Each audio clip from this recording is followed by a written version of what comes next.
लाख टके की बात में आप सभी का बहुत स्वागत है और मैं हूं आपके साथ अमनदीप। नमस्कार, मैं हूं आपके साथ मेनका चौधरी। तो लाख टके की बात में आज कौन कौन सी खबरें होंगी, सबसे पहले उस पर नजर डाल लेते हैं। सबसे पहले बात करेंगे काशी की, जहां पीएम मोदी ने काशी के साथ पूरे देश को करोड़ों की सौगात दी है और विपक्ष पर परिवारवाद का आरोप लगाते हुए निशाना साधा। और साथ ही लाख टके में बात करेंगे उपचुनाव में कांग्रेस और सपा के बीच बचे घमासान की। सूत्रों के मुताबिक 2 सीट से नाखुश कांग्रेस ने उपचुनाव से किनारा कर लिया है। वहीं मिल्कीपुर को लेकर बीजेपी और सपा में वार पलटवार भी शुरू हो चुका है। साथ ही बताएंगे बहराइच हिंसा मामले में आरोपियों का बुलडोजर का डर, हाईकोर्ट से एक्शन पर स्टे ऑर्डर। इसके अलावा बात होगी दिल्ली एनसीआर में बढ़ रहे प्रदूषण की, जो बेहद ही खतरनाक होता चला जा रहा है। तो चलिए शुरुआत।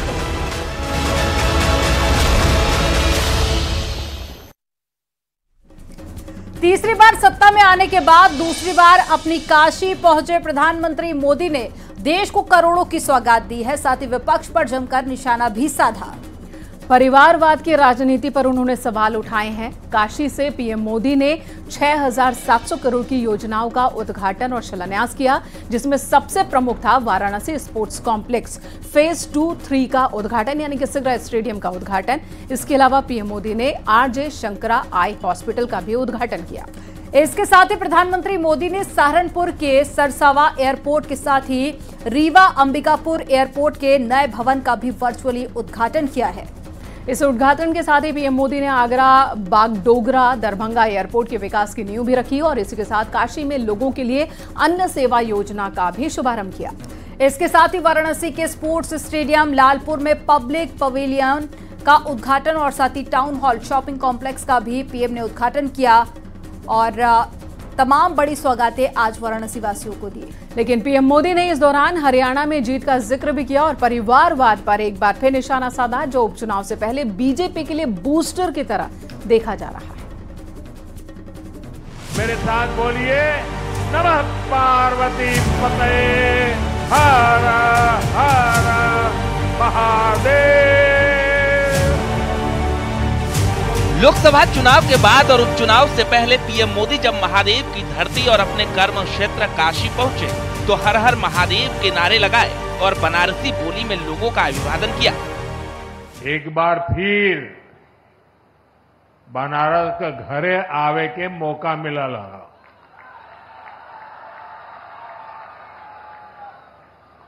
आज चेतगंज में नकटैया का मेला भी हो। पीएम मोदी ने अपने इस दौरे के दौरान काशी ही नहीं बल्कि यूपी और देश के कई हिस्सों को करोड़ों की सौगात दी। 6700 करोड़ से अधिक की योजनाओं का शिलान्यास और उद्घाटन कर विकास को नया आयाम दिया। हमारी काशी अब खेलों का भी एक बहुत बड़ा केंद्र बनती जा रही है। सीगरा स्टेडियम अब नए रंग रूप में आपके सामने है। नए स्टेडियम में राष्ट्रीय प्रतियोगिताओं से लेकर ओलंपिक तक की तैयारियों के इंतजाम हो गए हैं। यहां खेलों की आधुनिक सुविधाएं बनी है। काशी के नौजवान खिलाड़ियों का सामर्थ्य क्या है, ये सांसद खेल प्रतियोगिता के दौरान हमने देखा है। सबसे बड़ी सौगात वाराणसी के युवाओं के लिए पीएम मोदी ने दी। सिगरा स्टेडियम का उद्घाटन कर खिलाड़ियों को बढ़ावा देने की बात कही। पीएम मोदी ने काशी दौरे पर आरजे शंकरा आई हॉस्पिटल का उद्घाटन भी किया। उन्होंने कहा कि इस अस्पताल से सिर्फ काशी को ही नहीं बल्कि पूरे पूर्वांचल को लाभ मिलेगा। पीएम मोदी ने कहा कि काशी की पहचान अनंत काल से धर्म और संस्कृति की राजधानी के रूप में रही है, लेकिन अब काशी पूर्वांचल के बड़े आरोग्य केंद्र, हेल्थ केयर हब के रूप में भी विख्यात हो रहा है। आज बिहार, झारखंड, छत्तीसगढ़ और देश के अन्य हिस्सों से भी हजारों लोग यहां उपचार के लिए आते हैं। हमारी मोक्षदायिनी काशी अब नई ऊर्जा के साथ, नए संसाधनों के साथ नव जीवन दायिनी भी बन रही है। इस दौरान पीएम मोदी ने विपक्ष पर भी निशाना साधा। उन्होंने कहा कि पहले काशी का विकास परिवारवाद और भेदभाव की वजह से नहीं हुआ।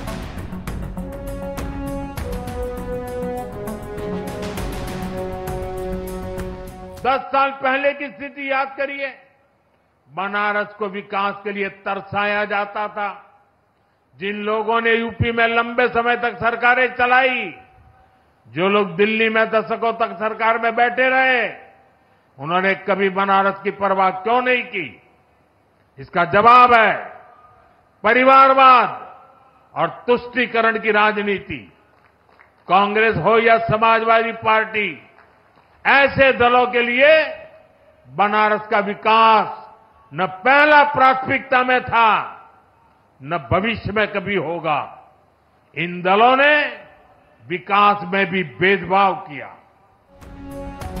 पीएम मोदी ने देश के लिए अपने काम भी गिनाए, राम मंदिर का जिक्र किया और 3 तलाक जैसी कुरीतियों को खत्म करने की बात भी कही। साथ ही आरक्षण को लेकर भी विपक्ष पर सवाल खड़े किए और हरियाणा चुनाव का जिक्र कर साफ किया कि जनता हमारे काम पर मुहर लगा रही है। किसी योजना पे भेदभाव नहीं करती। हम जो कहते हैं वो डंके की चोट पर करके दिखाते हैं। अयोध्या में भव्य राम मंदिर बनेगा। आज अयोध्या में हर रोज लाखों लोग रामलला के दर्शन करने जा रहे हैं। नेक नियत से नीतियां लागू की, ईमानदारी से देश के हर परिवार का जीवन बदलने का प्रयास किया। इसलिए देश भी हमें लगातार आशीर्वाद दे रहा है। अभी हरियाणा में हमने देखा है कि कैसे वहां तीसरी बार लगातार भाजपा की सरकार बनी। पीएम मोदी ने काशी से ऐलान किया कि भारत की राजनीति से परिवारवाद को खत्म करना है। उन्होंने कहा कि विपक्ष के परिवारवाद ने युवाओं का सबसे बड़ा नुकसान किया है। हम 1 लाख युवाओं को राजनीति में लाएंगे जिसका परिवारवाद से कोई ताल्लुक न हो। साथियों, आज भारत के सामने परिवारवादी राजनीति का भी बहुत बड़ा खतरा है। ये परिवारवादी सबसे ज्यादा नुकसान देश के युवाओं को करते हैं। ये कभी भी युवाओं को मौका देने में विश्वास नहीं करते। इसलिए मैंने लाल किले से एक आह्वान किया है। मैं देश के 1 लाख ऐसे नौजवानों को राजनीति में लाऊंगा जिनके परिवार का राजनीति से कोई लेना देना नहीं है। पीएम मोदी ने जहां काशी समेत देश को करोड़ों की सौगात दी, वहीं सीएम योगी ने कहा कि काशी पीएम मोदी के नेतृत्व में विकास के नए आयाम स्थापित कर रही है।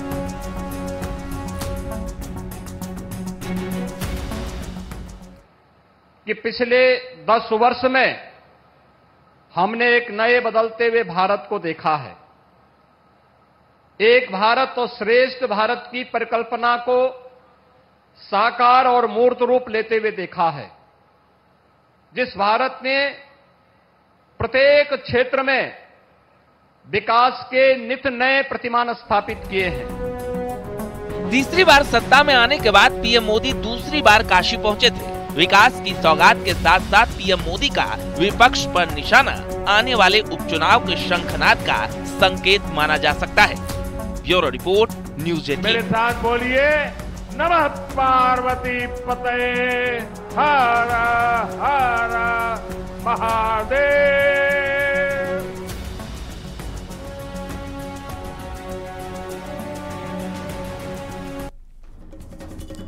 उपचुनाव के घमासान के बीच यूपी में एक बार फिर कांग्रेस और सपा में सीटों पर घमासान दिख रहा है, क्योंकि सूत्रों के हवाले से जो खबर आ रही है उसके मुताबिक 2 सीट से कांग्रेस नाखुश है। दरअसल गाजियाबाद और खैर सीट कांग्रेस को देकर समाजवादी पार्टी ने अपने 7 उम्मीदवारों को मैदान में उतार दिया, लेकिन कांग्रेस की डिमांड दूसरे सीटों पर थी। कांग्रेस सूत्रों की माने तो गाजियाबाद और खैर नहीं बल्कि कांग्रेस को मीरापुर और समाजवादी पार्टी की हारी हुई सीटों पर अपने उम्मीदवार को उतारना था और ये चाहती थी कांग्रेस, लेकिन ऐसा हो नहीं पा रहा है, जिसकी वजह ये मानी जा रही कि कांग्रेस के लिए उपचुनाव से दूरी बनाना अब मजबूरी है। रिपोर्ट आपको दिखाते हैं।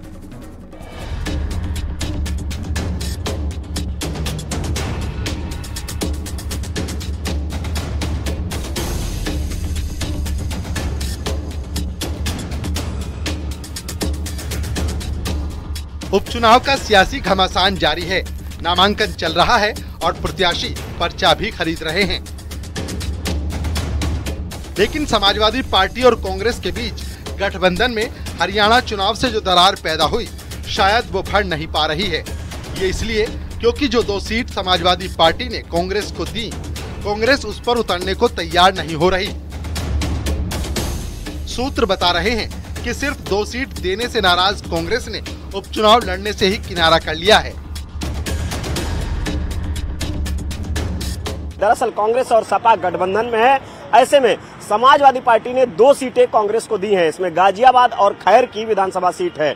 अब कांग्रेस सूत्रों की माने तो कांग्रेस गाजियाबाद और खैर से चुनाव नहीं लड़ना चाहती है।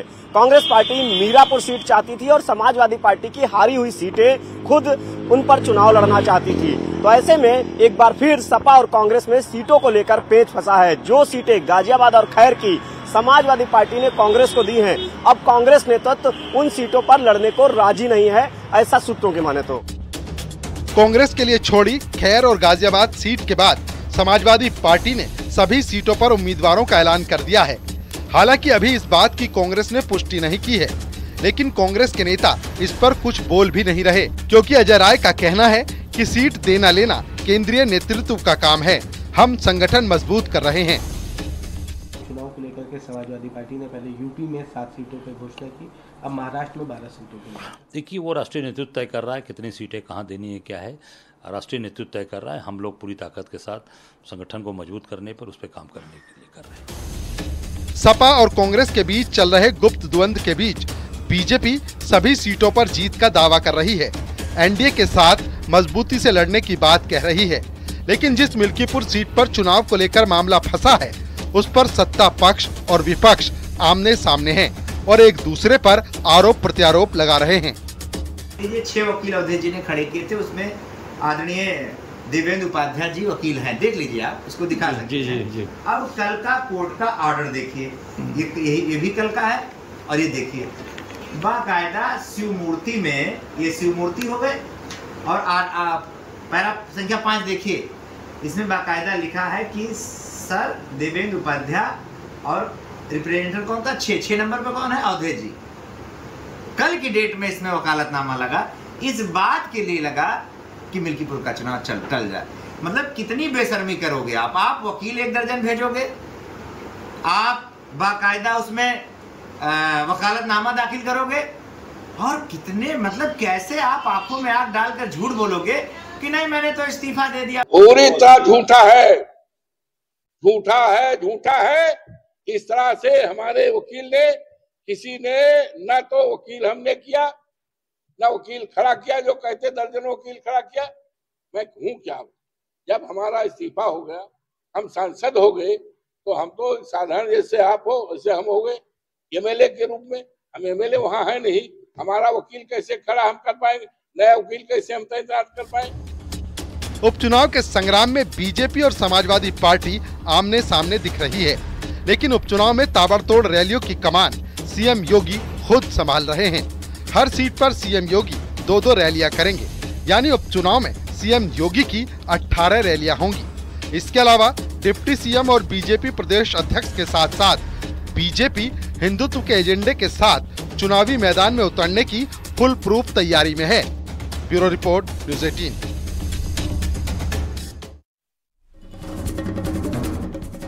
अब बात बहराइच हिंसा की कर लेते हैं, जिस पर कार्रवाई की गई। दरअसल जिस जगह पर हिंसा हुई थी, वहां पर प्रशासन ने 23 घरों को चिन्हित कर घर खाली करने का नोटिस चिपकाया था, जिसमें लिखा था कि घर पीडब्ल्यूडी की जमीन पर है और 3 दिन में जवाब मांगा था। मामला हाईकोर्ट पहुंचा तो हाईकोर्ट की लखनऊ बेंच ने इस नोटिस पर 15 दिन के लिए स्टे लगा दिया है, यानी अब लोगों को नोटिस का जवाब देने के लिए 15 दिन का वक्त मिल गया है। लेकिन जहां नोटिस लगाए थे वहां पर कई दुकानें थी। जो लोग किराए पर दुकान लेकर रह रहे थे वो खाली कर भी चुके हैं। इसी से जुड़ी एक रिपोर्ट आपको दिखाते हैं।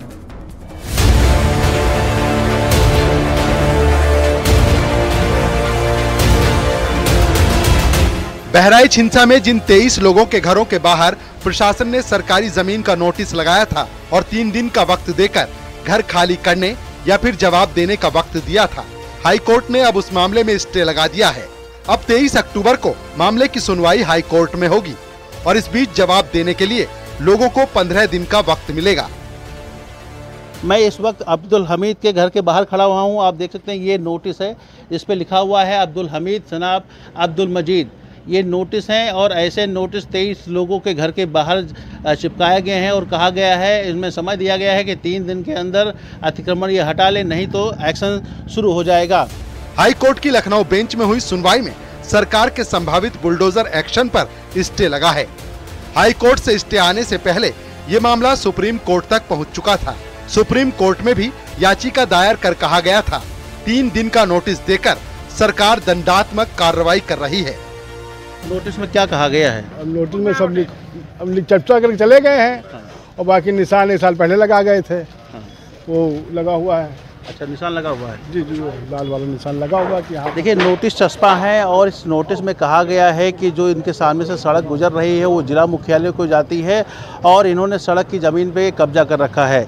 नोटिस में ये भी कहा गया है कि जो सड़क का मिड भाग है वहाँ से 60 फीट एक तरफ, 60 फीट दूसरी तरफ इनको खाली करना होगा और लिहाजा ये जो मकान बना है ये 60 फीट के अंदर आते हैं, तो इसलिए इनको PWD ने नोटिस जारी किया है। दरअसल शुक्रवार की शाम 23 मकानों पर अतिक्रमण हटाने का नोटिस चस्पा किया गया था। लिखा था कि आपका मकान सड़क की जमीन पर है, खाली कर लें या फिर नोटिस का जवाब दें, जिसके बाद से लोगों में हड़कंप मच गया था और शनिवार सुबह से ही लोग घर खाली करने लगे थे। मेरे पीछे देखिए ऐसी दुकान है जिस पर नोटिस चिपकाया गया था और ये ऐसा लग रहा है कि ये दुकान खाली की जा रही है। क्या वजह है भाई? इधर आइए, इधर आइए। क्या वजह की खाली कर रहे हैं क्या दुकान? नोटिस हमारे में लग गई है तो हमारी दुकान है नहीं तो हम खाली करेंगे ही। आप रेंट पे हैं? रेंट पे हैं। अच्छा, तो ऐसे कितनी दुकान लोग हैं जो खाली कर रहे हैं दुकानों को? 23 लोग हैं जो खाली कर रहे हैं और हम लोग किराए की दुकान लिए हैं, हमारी खुद की है नहीं। हम लोग यहाँ पे किराए पे थे, अब जा रहे हैं, क्या करेंगे? अब दूसरी दुकान ढूंढनी पड़ेगी, जब टूट जाएगी तो क्या करेंगे? ये जो नोटिस आपको चस्पा हुई है, जानकारी है आपको? नहीं जानकारी थी। पहले एक बार नोटिस मिली थी तो यहाँ से पहले हमने ये रोड मतलब कट गई थी तो दीवार हमने गिरा दिया था। फिर दोबारा मतलब 6 महीना हुआ लाल निशान लगा दिए थे मतलब रोड सड़क हटाने के लिए। तो अब एकदम से 3 दिन में जैसे हटाने के लिए बताया तो ये थोड़ा हटा मतलब 3 महीना या 4 महीना का कुछ हमें मतलब दिलासा दे। बहराइच हिंसा के 23 आरोपियों के मकानों पर राजस्व विभाग ने अतिक्रमण की कार्रवाई करने का नोटिस चस्पा किया था। इसमें हिंसा के मुख्य आरोपी अब्दुल हमीद के अलावा महसी इलाके के 23 घरों में बुलडोजर चलाने की बात कही गई थी। जो दंगा हुआ था उस वजह से गांव में लोग, आज पहली बार मैंने इतने लोगों को देखा है जब उनके घर टूटे जा रहे हैं तब वो घर से बाहर निकले हैं। वरना मसला तो ये था, ना लेबर है ना मजदूर है, कैसे हम लोग अपना मकान तोड़ेंगे। पड़ रहा उनका जितना उतना पहले आकर वो निशान लगाएं, फिर हम लोग अपनी व्यवस्था करें, फिर उसके बाद तोड़वा लें। अगर वो नहीं तोड़ फिर बहुत ज़्यादा तोड़ देंगे। बस परेशानी इस बात की है। हाई कोर्ट से सुप्रीम कोर्ट तक पहुंचे बहराइच हिंसा के मामले में आरोपियों पर कार्रवाई लगातार जारी है। हालांकि इलाके में शांति बहाल है, लेकिन मुख्य आरोपी अब्दुल हमीद के बड़े बेटे महमूद आलम के नेपाल में छिपे होने की आशंका है। आरोप है कि महमूद नकली सोने का कारोबार कर कई लोगों को ठग चुका है। तो ऐसे में अकूत संपत्ति आने का एक बड़ा जरिया अब्दुल हमीद के पास इस ठगी का था, सिंडिकेट था, जिसके वजह से ये मनबड़ हो गए थे और उन्होंने गोलीकांड जैसी घटना को अंजाम दिया। फिलहाल अब्दुल हमीद और उसके 2 बेटे जेल जा चुके हैं। अखिलेश कुमार, न्यूज़ 18 बहराइच। दिल्ली एनसीआर में प्रदूषण का कहर बढ़ता ही जा रहा है। यमुना का पानी हो या फिर स्मॉग, दिल्ली की आबोहवा खराब हो चुकी है और दिवाली नजदीक आ चुकी है, लेकिन इससे पहले ही राजधानी दिल्ली के हालात खराब होते हुए दिख रहे हैं। यही हाल एनसीआर के इलाकों का भी बना हुआ है। रिपोर्ट आपको दिखाते हैं।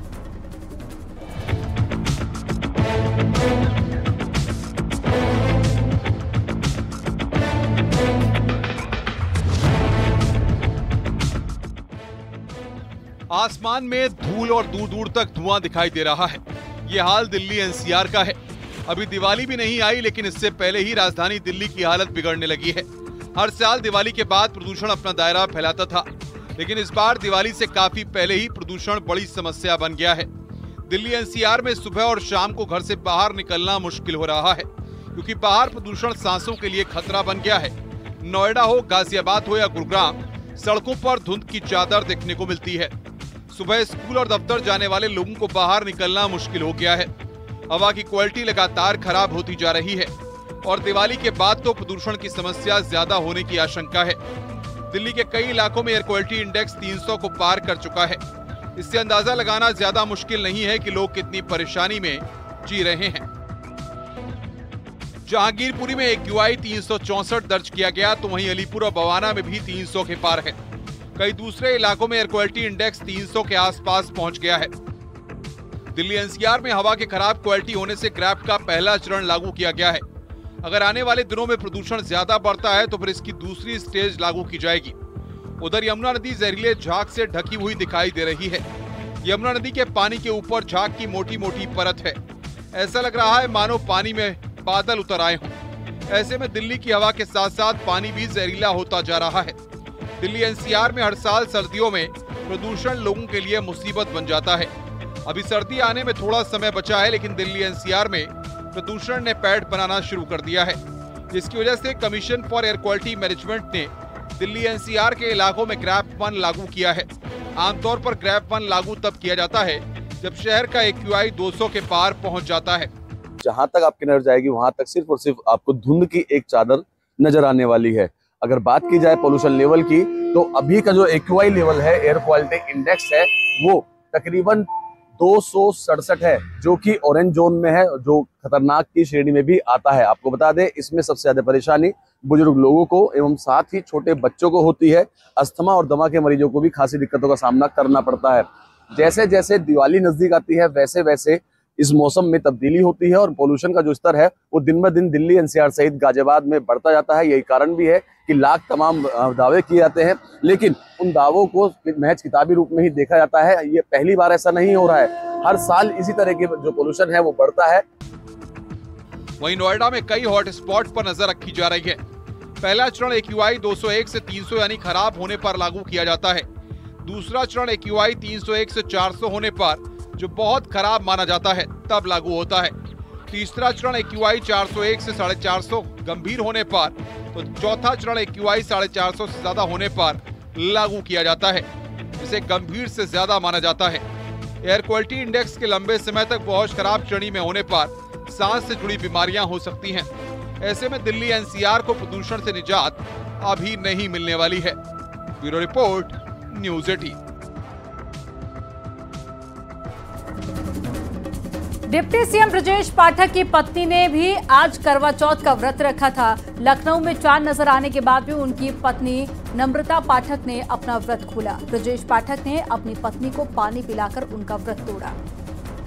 करवा चौथ पर सुहागिनें अपने पति की लंबी उम्र की कामना के साथ व्रत करती हैं और ये लखनऊ से तस्वीरें आपको दिखा रहे हैं, जहां पर करवा चौथ का व्रत खोलते हुए डिप्टी सीएम ब्रजेश पाठक की पत्नी।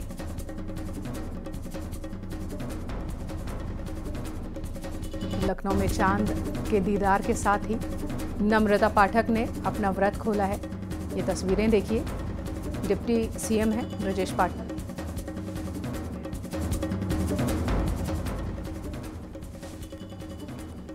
और अगली तस्वीर आपको दिखाते हैं देहरादून से, जहां पर सीएम पुष्कर सिंह धामी की तस्वीर इस वक्त आ रही है और गीता धामी जिन्होंने व्रत रखा है, करवा चौथ का व्रत, लाल रंग की खूबसूरत साड़ी और चुनरी के साथ गीता धामी को आप देख रहे हैं, जिन्होंने चांद देखने के साथ ही सीएम पुष्कर सिंह धामी के माथे पर तिलक लगाया और व्रत के रीति रिवाज का पालन करते हैं।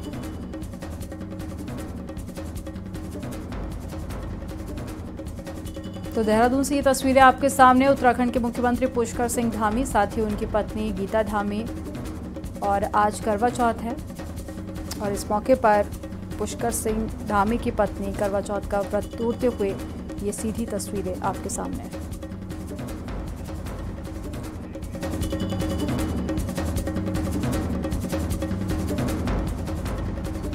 और यहां पर वक्त हो गया एक छोटे से ब्रेक का।